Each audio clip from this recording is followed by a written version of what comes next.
من صغري وانا بحب جدا ابني بيوت.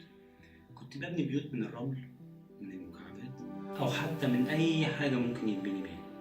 تقريبا كنت بعمل كده كل يوم. ممكن ده اللي خلاني ادرس عماره، جايز.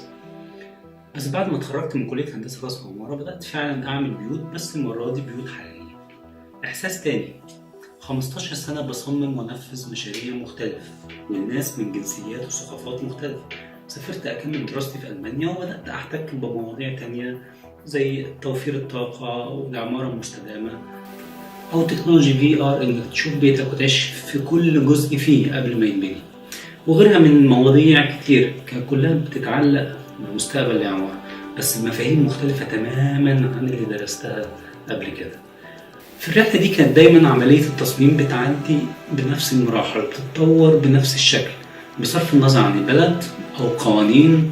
أي مشروع بيبتدي بعلاقات الغرف ببعض ومساقط أفقية في رأسية في شوية لقطات على رسومات الرخصة، وخلص المشروع بغض النظر عن البيت حلو ولا وحش. بس بدأت أحس إن ده شيء نسبي، وكل مرة بعد ما كل مشروع بيخلص بحس إن في لسه برضو حاجة ناقصة.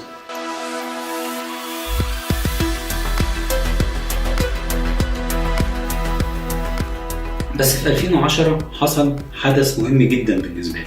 دعيت مع مجموعة ممتازة من المعماريين والفنانين المصريين إننا نصمم الجناح المصري في فينيسيا بإيطاليا، وهناك أجرنا شقتين من بيت مكون من 6 شقق. البيت كان مريح جدا نفسيا برغم إن التصميم عادي وبسيط جدا، وكل مرة أنزل فيها أو أطلع أقابل حد من الجيران ألاقيه دايما مبسوط، كلهم دايما مبتسمين، لحد ما قابلت صاحبة البيت نفسها، سيدة إيطالية عمرها تقريبا فوق 60 سنة. لقيتها مبتسمة وسعيدة وتحس إنها بتنشر الطاقة الإيجابية حواليها، نفس الطاقة الإيجابية اللي حاسسها مع سكان البيت كله. بصراحة فضولها أصر عليا إني أسألها هو مين صمم البيت ده؟ وعرفت إنه والدها، بس كانت المفاجأة بالنسبة لي إنه ما كانش معماري ولا له أي علاقة بالبناء عامة.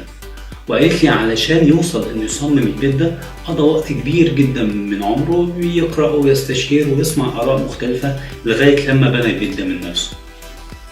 القصة دي خلتني أفكر في موضوع إن إزاي فعلا تقدر تعمل تصميم لبيت وينشر السعادة والطاقة الإيجابية وتساعدنا يكون عندنا صحة بدنية ونفسية تخلينا نواجه مشاكل وصعوبات الحياة والضغوط النفسية اللي حوالينا كل يوم.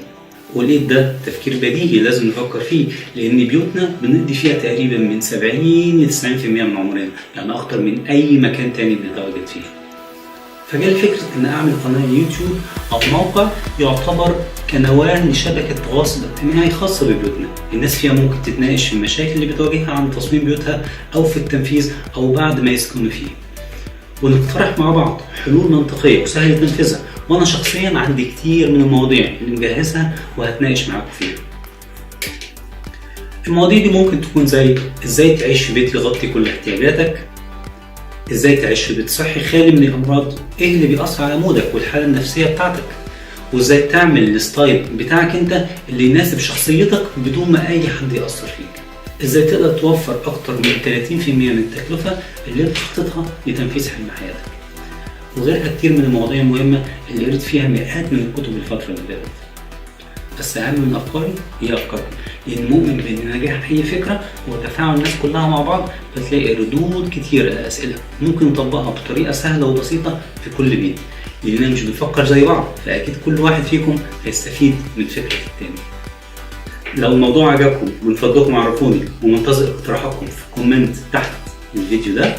ولو عجبتكم الفكرة اعملوا سبسكرايب عشان تقدروا تتابعوا الفيديوهات اللي جاية. ولو ما عجبتكوش اوعوا برضه تمشوا من غير ما تقولوا لي ازاي اقدر اخليه احسن. سلام.